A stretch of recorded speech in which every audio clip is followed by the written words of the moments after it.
Recent occurrences in my personal experience have been erupting different emotions, and it stirred me to want to share how I shift energy in a natural way these days.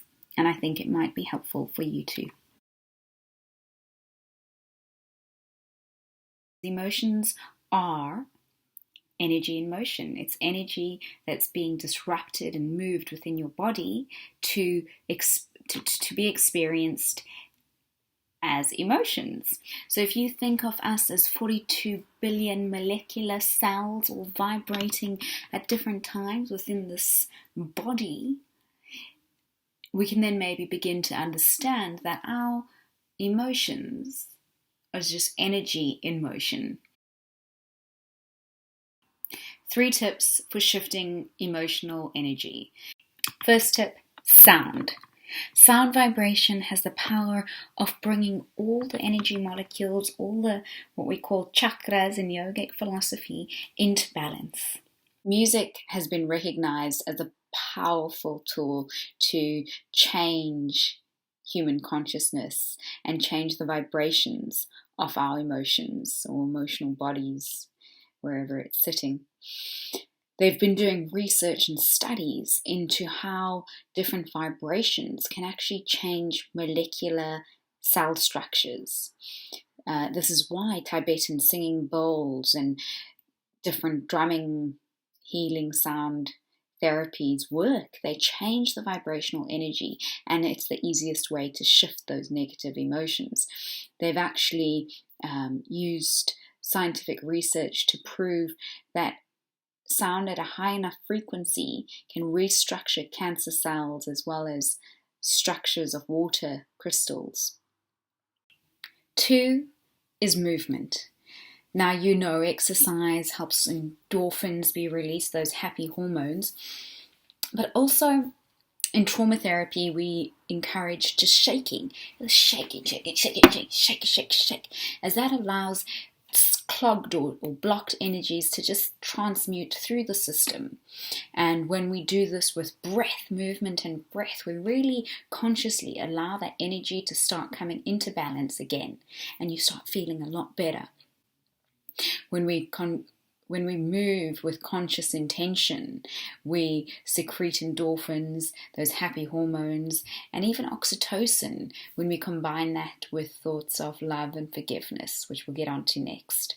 So just get moving. I know it's hard when you're feeling crap. It was hard for me too this morning, really hard.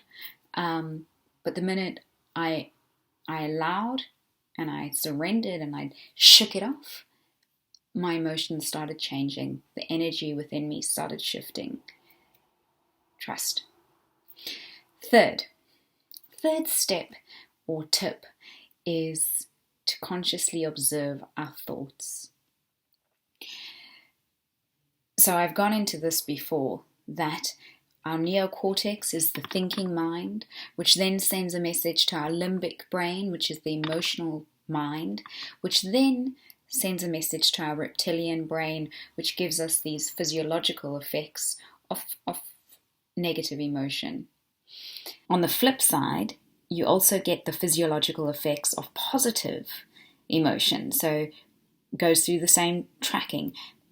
The front, positive thought, limbic, emotional positive, reptilian, emotional reaction. So good, happy hormones start being secreted when we bring in positive thoughts, thoughts of forgiveness, thoughts of gratitude, when we let go of those negative emotions of guilt and shame and regret, let it go and introduce the new thoughts which will change the physiological effects and then change the energy in motion. The energy within you will start transmuting from a negative state to a positive state.